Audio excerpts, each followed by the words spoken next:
গুলি কি করে থাকলো লাইসেন্সিং আগ্নেয়াস্ত্র? সরাসরি চলে যাব দেবাশিসের কাছে। দেবাশিস,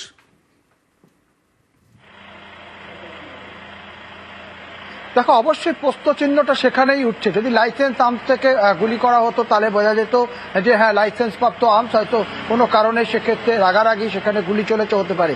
কিন্তু একজন ব্যবসায়ী, যে তার কাছে বেআইনি আগ্নেয়াস্ত্র তার বাড়িতে রাখছে, সবচেয়ে বড় সিকিউরিটি ল্যাগ বোধহয় এখানেই। তার কারণ আজকে তার পরিবারের সঙ্গে গন্ডগোল না হলেও প্রতিবেশীর সঙ্গে গন্ডগোল হলে সে গুলি চালাতে পারত, তাতে কোনো বাচ্চার মৃত্যু হতে পারত। বিভিন্ন রকম কিন্তু সিকিউরিটি ল্যাগ থাকে যখন এই বেআইনি আগ্নেয়াস্ত্র এই রকম অভিজাত আবাসনের মধ্যে প্রবেশ করে, যেখানে যেই আবাসনের পাশে রাজ্যের এক মন্ত্রীর বাস। সেই মন্ত্রীর বাড়িতে বলা যেতে পারে বেআইনি আগ্নেয়াস্ত্র, সেটা নিয়ে প্রশ্নচিহ্ন। কিন্তু এই আবাসনের নিরাপত্তা নিয়ে প্রশ্ন। আবাসনের যে নিরাপত্তা রক্ষীরা, তারা কি করছে? তাদের বাড়িতে যাতায়াত করছে একজন আগ্নেয়াস্ত্র নিয়ে, সেটা সে কি করে বুঝতে অ্যালাউ করছে? এটা নিয়ে কিন্তু প্রশ্নচিহ্ন থাকবে। তবে এই মুহূর্তে যে 15 তলার বিল্ডিং, সেই বিল্ডিংকে সিল করে দেওয়ার কাজ শুরু করে সবেমাত্র সেখানে তদন্ত ছেড়ে। একদম আমি আসবো তোমার কাছে দেবাশিস। কি কারণে গুলি, কি জানা যাচ্ছে? স্বামীকে গ্রেফতার করা হয়েছে, আর যে মুহূর্তে সিসি ক্যামেরায় ধরা পড়েছে সে যে পুনম যাদব, গুলিবিদ্ধ পুনম যাদবকে নিয়ে যাওয়া হচ্ছে হাসপাতালে, তড়ি ঘড়ি নিয়ে যাওয়া হচ্ছে হাসপাতালে, তাকে আশঙ্কাজনক অবস্থায় হাসপাতালে ভর্তি করা হয়েছে। কি কারণে গুলি, কি কারণে এই ধরনের ঘটনা, কথা বলবো। তবে তার আগে নিরাপত্তা রক্ষী এবং ওই আবাসন, ওই অভিজাত আবাসনের বাসিন্দারা কি বলছেন দেখুন। ওনার আছে বাইরে থেকে কেউ এসেছিল ওনার বাড়িতে? আমি স্যার সকাল 9টা, 10টার মধ্যে তো হয়েছে, 9:30, 9:50 হবে।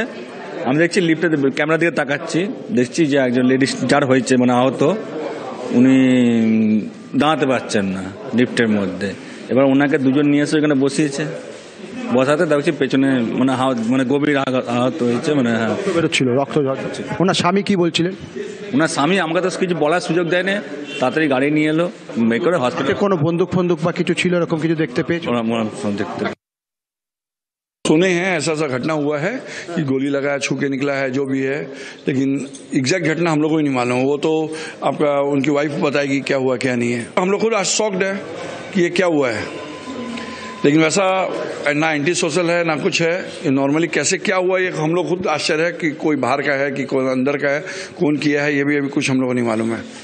सबके साथ बात कर, सबसे संग आना जाना सब करता है एकदम। दोनों ही रहते थे वो? हाँ, অ্যান্টি সোশ্যাল নন, সমাজ বিরোধী নন, ব্যবসায়ী, তাও গুলি চললো কেন এবং স্বামীকে গ্রেফতার করা হলো কেন? সরাসরি চলে যাব দেবাশিসের কাছে। কি কারণে গুলি চললো, কি কারণে পুনম যাদব এই মুহূর্তে আশঙ্কাজনক অবস্থায় গুলিবিদ্ধ হয়ে ভর্তি? দেবাশিস,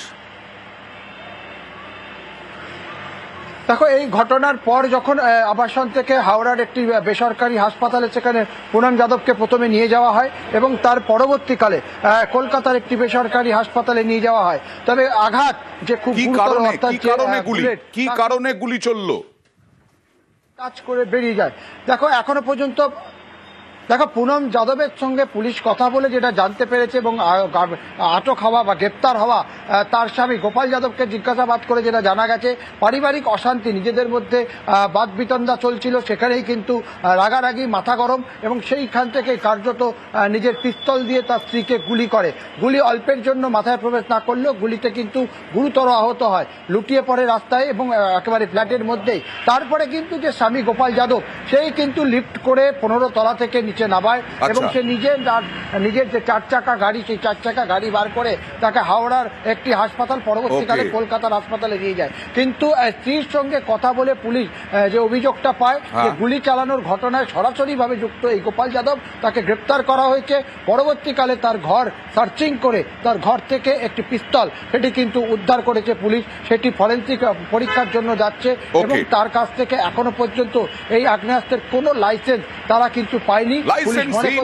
আগ্নেয়াস্ত্র, আর তা থেকে গুলি চললো। আর এই পুনম যাদব গুলিবিদ্ধ, তার স্বামীকে গ্রেফতার করা হয়েছে। পুনম যাদব গুলিবিদ্ধ, বেসরকারি হাসপাতালে ভর্তি। এই মুহূর্তে কেমন আছেন এই পুনম যাদব, তার শারীরিক অবস্থা কিরকম, এই সমস্ত পরিস্থিতি আমরা জানবো।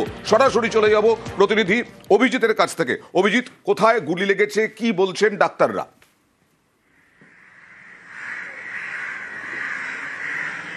অয়ন, মাথার ডান দিকে গুলি লেগেছে এমনটাই চিকিৎসকদের সূত্রে জানা যাচ্ছে, এবং ডান দিকে গুলি ভেতরে প্রবেশ করেছে কিনা, কারণ এই মুহূর্তে অপারেশন থিয়েটারে নিয়ে যাওয়া হয়েছে কিছুক্ষণ আগে থেকেই, এবং জরুরি বিভাগে তাকে যখন নিয়ে আসা হয়েছিল তা প্রায় সংজ্ঞাহীন অবস্থায় ছিল পুনম যাদব। তবে তার পরিবারের তরফ থেকে যেটা বলা হয়, অর্থাৎ পুনম যাদবকে যারা যারা নিয়ে এসেছিলেন তারা চিকিৎসকদের যখন মেডিকেল লিগাল সার্টিফিকেট করতে হয় তারা জানিয়েছিলেন যে বন্দুক পরিষ্কার করার সময় নাকি অসাবধানতাবশত গুলি ছিটকে যায়, এবং চিকিৎসকরা সঙ্গে সঙ্গেই পুলিশকে ইনফর্ম করেন, আলিপুর থানাকে তারা জানায়, কারণ যে বেসরকারি হাসপাতাল ইকবালপুরের ওই বেসরকারি হাসপাতালটি আলিপুর থানার তত্ত্বাবধানে, ফলে আলিপুর থানার পুলিশ আধিকারিকরাও সেখানে পৌঁছায়, এবং তারা যেহেতু পুনম যাদবকে দ্রুত অপারেশন করতে হবে সেই কারণে পুনমের সঙ্গে কথা বলা সম্ভব হয়নি। তবে অবস্থা এখনো যথেষ্টই আশঙ্কাজনক, আশঙ্কাজনক। আমরা নিশ্চয়ই চাইবো যে পুনম যাদব দ্রুত আরোগ্য হোক, সুস্থ হয়ে উঠুন, এবং তার সঙ্গে সঙ্গে এই ঘটনাটা কেন ঘটলো তা দ্রুত পুলিশ তদন্ত করে বের করুক। আর এবার সল্টলেকের দত্তাবাদের সোনা ব্যবসায়ী খুন, অপহরণ খুন, নজরে দুই মহিলা। এই নিউ টাউনের বহুতল আমরা আগেই দেখিয়েছি, এই বহুতল ভিডিও রাজগঞ্জের ভিডিও প্রশান্ত বর্মনেরই। এই বহুতলে দুই মহিলা ছিলেন যখন কামিল্লাকে, স্বপন কামিল্লা নিহত সোনা ব্যবসায়ী, তাকে মারধর করা হচ্ছে, সেই সময় ছিলেন দুই মহিলা। বহুতলে অপহরণ খুনের অভিযোগ, বহুতলটি রাজগঞ্জের ভিডিও প্রশান্ত বর্মনের। গোয়েন্দাদের নজরে বহুতলে উপস্থিত দুই মহিলা। এই দুই মহিলার ভূমিকা কি ছিল, দুই মহিলার সঙ্গে সম্পর্ক কি ছিল রাজগঞ্জের ভিডিও, কেন ওই দুই মহিলা ছিলেন তখন? সরাসরি চলে যাব অনুপের কাছে। অনুপ,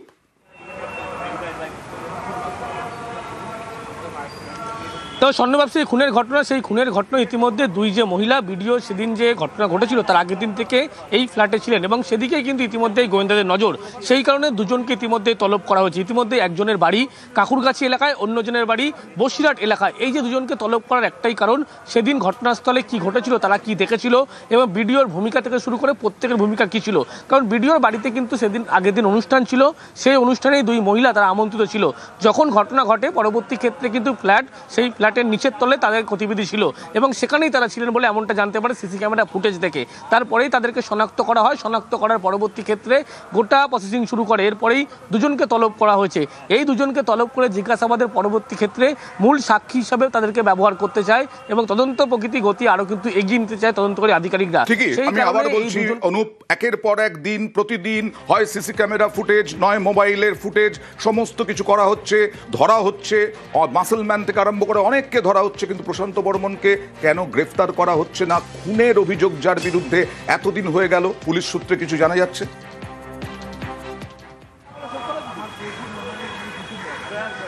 তো প্রশান্ত বর্মন তিনি কিন্তু অত্যন্ত প্রভাবশালী ব্যক্তি, এবং সরকারি আইনজীবীর পক্ষ থেকে কিন্তু বিধাননগর আদালতে এমনটা দাবি করা হয়েছিল। পরবর্তী ক্ষেত্রে দেখা যাচ্ছে যে তাকে গ্রেপ্তার বা তার বিরুদ্ধে করা পদক্ষেপ নেওয়ার আগে যে সমস্ত তদন্ত প্রক্রিয়া করা দরকার তদন্তকারী আধিকারিক তারা সেগুলো করছে। পরবর্তী ক্ষেত্রে তার বিরুদ্ধে কি ব্যবস্থা নিয়ে যায় সেগুলো তারা দেখবেন। অর্থাৎ যে গোয়েন্দাদের পক্ষ থেকে ইতিমধ্যেই তারা স্পষ্ট হয়ে যাচ্ছেন গোটা এই যে খুনের ঘটনা বা যা ঘটনা ঘটেছিল তারা কিন্তু জাল গোছানো শুরু করে দিয়েছে। পরবর্তী ক্ষেত্রে কঠোর পদক্ষেপ নেবে এমন জানাচ্ছে। ইতিমধ্যেই তারা জানাচ্ছে এই ঘটনায় 4 জনকে গ্রেপ্তার করেছে, এই ঘটনায় 6 জন ছিল, বাকি 2 জনকে গ্রেপ্তার করা হবে। অন্যদিকে ভিডিওর যে কথা বলা হচ্ছে, ভিডিওর কি ভূমিকা সেগুলো খতিয়ে দেখাবে। তার পরবর্তী আমরা চাইবো দ্রুত পদক্ষেপ করুক, যে পদক্ষেপই করা হোক।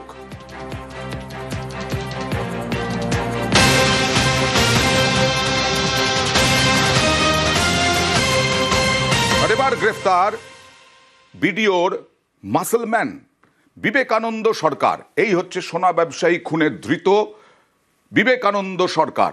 বিবেকানন্দ সরকার উত্তরবঙ্গের লোক। দাঁতনে সোনা ব্যবসায়ীর পরিবারের দেওয়া ভিডিওতেও বিবেকানন্দের উপস্থিতি। ওখানে নাকি জানিনি প্রশান্ত বর্মন, এর আগে দাবি করেছিলেন প্রশান্ত বর্মন, কিন্তু ভিডিওটা এলো কি করে? আর এই যে বিবেকানন্দ সরকার, তার কি ভূমিকা এবং তিনি কে, জানবো। রাজেশের সঙ্গে কথা বলবো। রাজেশ,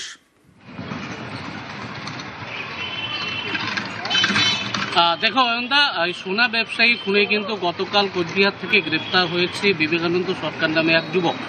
যেটা জানা যাচ্ছে ইতিমধ্যেই এই সোনা ব্যবসায়ী হত্যাকাণ্ডে কিন্তু গ্রেপ্তার হয়েছে 2 ব্লকের সভাপতি সজল সরকার।